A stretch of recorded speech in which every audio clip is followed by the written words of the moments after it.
تعلیم مکمل کرنے کے بعد میں نے نارتھ سی میں ہی اپنے مستقبل کا آئل فیلڈ میں آغاز کیا اور میں نے 3 سال نارتھ سی میں کام کیا. یہ بہت دشوار سمندر ہے اور لیکن وہاں سیکھنے کو بہت کچھ ملا. اس کے بعد اس پہلی کمپنی کو چھوڑ کے میں دوسری کمپنی میں ایران آ گیا. ایران جوائن کرنے کے بعد ایران کے شاہ کے خاتمے تک میں وہیں رہا اور چونکہ میں وہاں کا سپروائزر ہو گیا تھا تو میں نے تمام انجینئرز اور کمپنی کے ایسٹ کو بڑے آسان طریقے سے وہاں سے نکالا جس کے لیے مجھے کمپنی نے گولڈ پلیک دیا امریکہ بلا کے. اس کے بعد پھر میرا تبادلہ بحرین میں ہو گیا. بحرین سے پھر نائجیریا سے پھر لیبیا اور اس کے بعد مجھے کویت مینیجر کے سینئر ڈرلنگ انجینئر کے عہدے پر میری تبدیلی ہو گئی.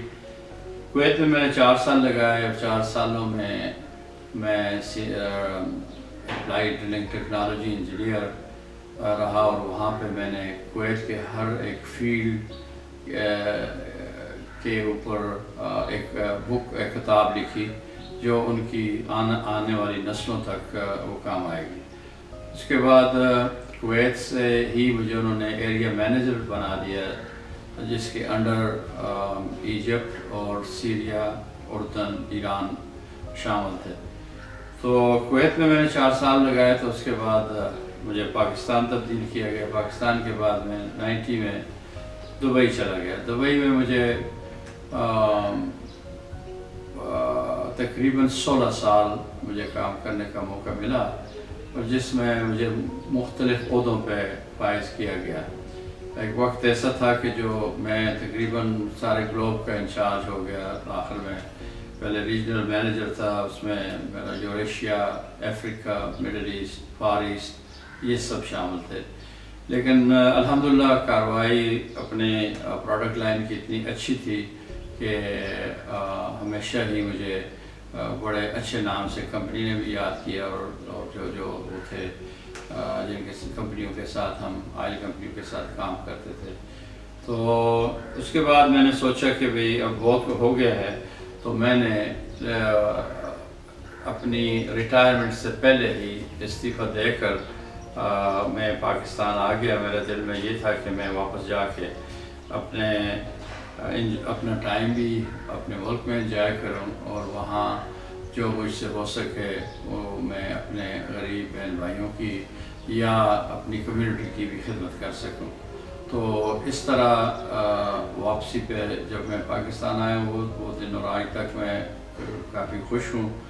اور میں 2-3 تنظیموں کا جس طرح آئی نور کینسر ہاسپیٹل ہے اس کا میں چیف پیٹرن ہوں. اس طرح الاف کلب ہے اس کو جوائن کیے ہوا ہے. اس طرح چند غریب مدارس ہیں ان کی ہیلپ کرتا ہوں. اپنے غریب بہن بھائیوں کو کبھی مکان بنا کے دے دیے, کبھی جو کچھ بھی ہو سکتا ہے وہ کر رہا ہوں. آپ نے بہت سے لوگوں کو روزگار فراہم کیا.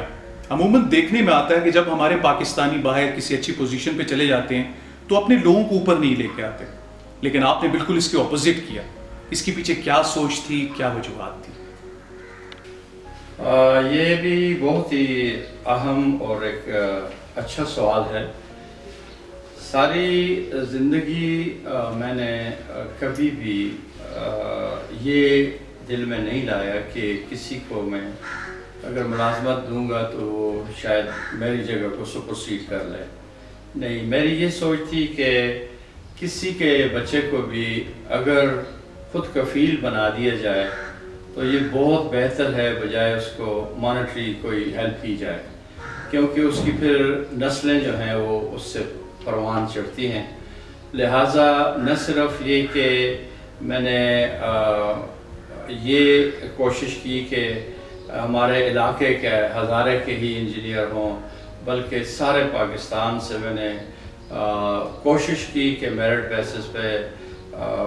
پورے پاکستان سے بندے لیے جائیں اور پھر جتنے بھی میں نے ایجپشین اور کتنے 500 کے قریب تو 500-600 کے قریب تو پاکستانی ہوں گے, لیکن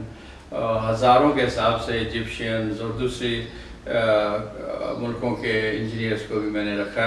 ان کو اعلیٰ قسم کی ٹریننگ دلوائی اور اچھے عہدوں پہ وہ ہوئے، اور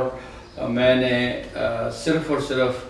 اللہ کو حاضر ناظر سمجھ کے کہ میری اس میں کوئی کمال نہیں ہے،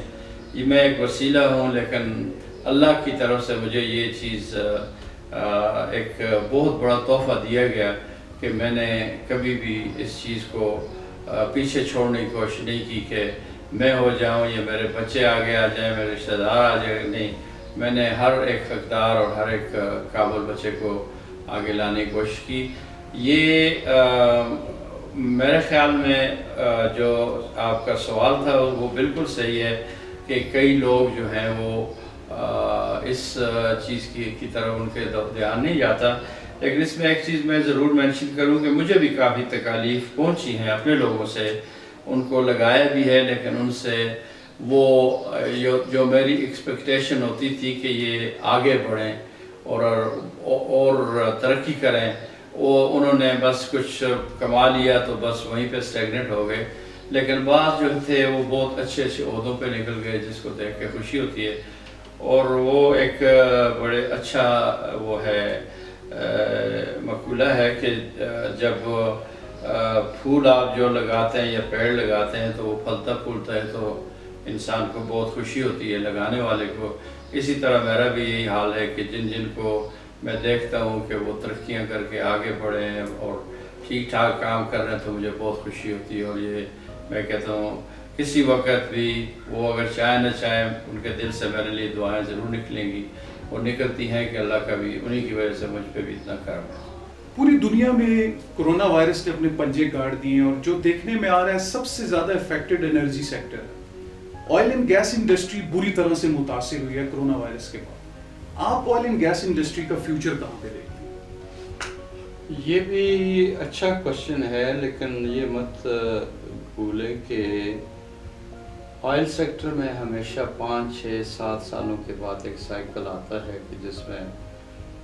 پرائسز بہت نیچے چلی جاتی ہیں۔ جب پرائسز نیچے جاتی ہیں تو آئل کمپنیز بھی اپنا آپریشن کم کر دیتی ہیں، تو اس کی وجہ سے ملازمتوں پہ بھی بہت بڑا اثر پڑتا ہے۔ کرونا سے پہلے یہ جو سائیکل آیا ہے یہ کچھ گزشتہ سالوں سے کافی لمبا رہا ہے،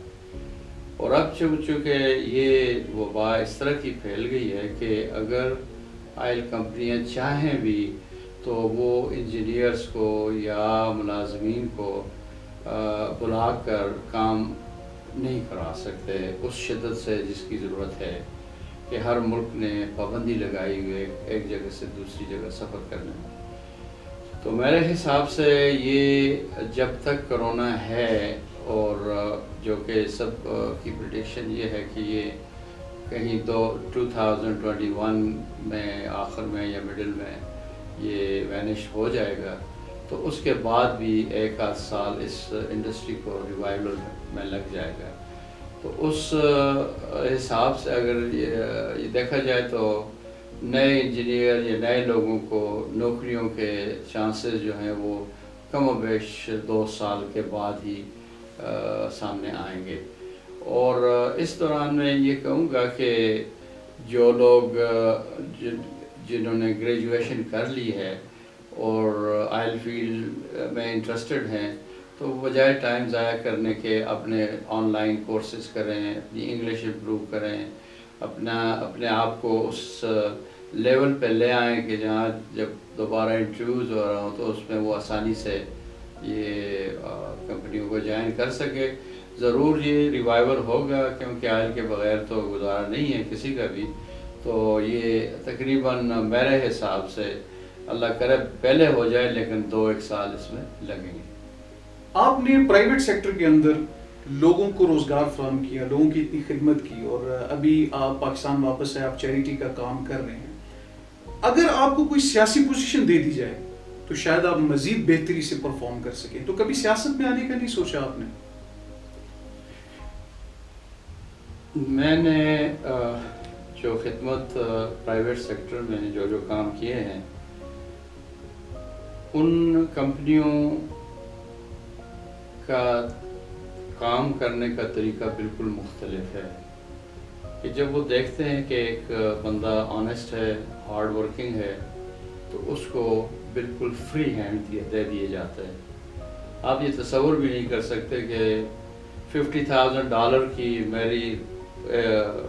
گرانٹ آف اپروول تھی، تو میں اگر وہ 50 نہ کرتا تو اس حساب سے کروڑوں ڈالر کی مجھے وہ اتھارٹی دی ہے، اس پہ کوئی چیک اینڈ بیلنس نہیں۔ جب میں پاکستان آیا، یا میں آتا جاتا رہا ہوں، میں دیکھتا رہا ہوں کہ سیاست میں یہاں آپ کھلے ہاتھ سے، کھلے دل سے کام نہیں کر سکتے، آپ کو ہمیشہ کسی کی اپروول لینی پڑتی ہے یا اس میں کافی ہرڈل ہوتے ہیں۔ تو اس وجہ سے جب میں آیا تو میں نے کہا میں یہاں پہ وہ کام کروں کہ جو میں اپنی مرضی سے، اور اس میں جو فائنینشیل سپورٹ ہو، یا میرے جو لواحقین ہیں، رشتہ دار ہیں، دوست ہیں، اگر وہ بھی مل کے ہیلپ کرنا چاہیں تو وہ کر سکیں۔ جس کی میں مثال یہ دے سکتا ہوں کہ جب آئی نور یہاں ایبٹ آباد میں کینسر ہاسپیٹل 2 بجے بند کر کے چلے جاتے تھے، اور وہ اتنی اعلیٰ قسم کی فیسلٹی سب کچھ، اور لوگ محروم ہو جاتے ہیں۔ جب ہم نے یہ یونین یہاں پہ بنائی تو اب یہ عالم ہے کہ وہ 24 گھنٹے ہے، اور اس میں دنیا بھر کے کام کیے، اور ہر اس پورے غریب طبقے کو اتنا فائدہ مل رہا ہے۔ پھر یہ جو میں نے مکانوں کی بات کی، یہ سب اس میں فائننس ڈالتے ہیں، کرتے ہیں، وہ میری سپرویژن میں خود کرتا ہوں۔ تو ان چیزوں سے جو دل کو سکون ہوتا ہے، شاید میں سیاست میں آ کے مجھے ڈرائنگ روم لابینگ ہی کرنی پڑتی یا کچھ اور کرنا پڑتا، تو مجھے وہ چیز پسند نہیں ہے۔ میں ایک آزاد لائف گزاری ہے، اور میں یہی چاہتا ہوں کہ میں اپنی آزادی سے جو چاہوں، میں ضرور اپنے رشتہ داروں سے، بچوں سے، سب سے ڈسکس کر کے آگے کوئی پروجیکٹ شروع کرتا ہوں، اور دوستوں سے۔ تو مجھے اس میں بہت خوشی ہے، اور میں اس میں زیادہ کامیاب ہوں بجائے اس کے کہ میں خواہ مخواہ کی سیاست میں جا کے میں یہ پرفارم شاید نہ کر سکوں۔ کسی بھی مقام پہ پہنچنے کے لیے انسان اپنے سامنے کچھ گولز، کچھ پرنسپلز رکھتا ہے۔ آپ نے اس مقام تک پہنچنے کے لیے اپنے سامنے کن سنہری اصولوں کو رکھا؟ بہت عمدہ سوال ہے، اور اپنے آپ کو کسی بھی مقام پہ پہنچانے کے لیے آپ کو ہر قدم پہ ایک نیا گول سیٹ کرنا پڑتا ہے۔ اسکول کے زمانے کے بعد جب یونیورسٹی کے بعد یہ گول کہ اعلیٰ تعلیم ہو، اس کے لیے لنڈن جانا، پھر نوکری کرنا، پھر اس کے بعد جو ذہن میں بہت زیادہ یہ چیز تھی کہ سب کی خدمت کی جائے، اور جہاں بھی ملازمت کی جائے وہاں اپنا ایک مقام پیدا کیا جائے، اور وہ اس میں الحمدللہ مجھے بے انتہا کامیابی ہوتی رہی، اور وہ ہر ایک کامیابی میرے لیے ایک نہ صرف سنہری اصول بنا، بلکہ میرے لائف کو اس نے تبدیل کر دیا۔ اور الحمدللہ اس کے لیے اس میں کوئی شک نہیں کہ نہ صرف ایک گول ہی سیٹ کرنا پڑتا ہے، بلکہ اس کے لیے بے انتہا محنت بھی کرنی پڑتی ہے، اپنے آپ کو دیانتدار بھی کرنا پڑتا ہے، اور اللہ تعالیٰ کی طرف ہر وقت ہاتھ اٹھا کے اپنی کامیابیوں کے لیے دعا بھی مانگی جاتی ہے۔ اپنی زندگی کے تجربات کو سامنے رکھتے ہوئے نئی نسل کو کیا پیغام دینا چاہیں؟ نئی نسل کے لیے تو بہت ہی مختصر اور بہت اچھی ایڈوائز میں دے سکتا ہوں کہ جو کام بھی کریں دل لگی سے اور محنت سے کریں، چونکہ ہمارا مذہب اسلام ہے، اور وہ ہمیں ہر وہ چیز سے منع کرتا ہے کہ کوئی بھی نشہ نہ کیا جائے، اور اپنی کام میں محنت کی جائے، اور دل لگی سے، دیانتداری سے کام کیا جائے۔ تو اس کے ساتھ ساتھ اپنے بزرگوں کی دعا اور اللہ تعالیٰ کو ہمیشہ اپنے سامنے رکھ کے، اور اپنا محاسبہ کرتا رہے کہ بھئی میں جو کچھ کر رہا ہوں کیا یہ درست ہے؟ اگر درست ہے تو میرا یقین ہے کہ وہ بالکل کامیاب ہوگا، اور والدین کی دعائیں اس کے ساتھ ہونی چاہیے، اور اپنی قوم، اپنے ملک، اپنے غرباء، ہر بندے کا جب وہ خیال رکھے گا بچپن سے ہی، تو وہ آگے بڑھ کے اس کو بے انتہا کامیابی نصیب ہوگی۔ بہت بہت شکریہ آپ کا کہ آپ نے اپنی زندگی کا سفر نامہ ہمارے ساتھ شیئر کیا. آپ کا بھی بہت شکریہ کہ جو اتنے ٹیلنٹڈ سوالات کیے، میں وہ ایکسپیکٹ نہیں کر رہا تھا، لیکن آپ نے تو میری زندگی کا 50 سال کا نچوڑ 1 گھنٹے 1.5 میں لے لیا، اور جو بغیر معاوضے کے، ورنہ میں اپنی کنسلٹنسی کا بہت بڑا معاوضہ لیتا ہوں. تو میں آپ کا بھی بہت شکریہ ادا کرتا ہوں، اور اللہ آپ کو اس مقام سے اوپر لے جائے، اور آپ اس طرح کی ہر ایک کی جو بھی ٹیلنٹڈ لوگ ہیں جنہوں نے خدمات کی ہیں ان کو اجاگر کر کے پیش کرتے رہیں. امید ہے آپ کو ہمارا یہ انٹرویو بہت پسند آئے گا، اور محمد اقبال قریشی صاحب کی زندگی سے آپ کو بہت کچھ سیکھنے کو ملے گا. اپنے دوست، اپنے ہوسٹ اویس خان نمبی کو دعاؤں میں یاد رکھیے گا. میرا چینل یوٹیوب پہ چلے چلو ود اویس خان نمبی ضرور سبسکرائب کیجیے. تھینک یو سو مچ. اللہ حافظ.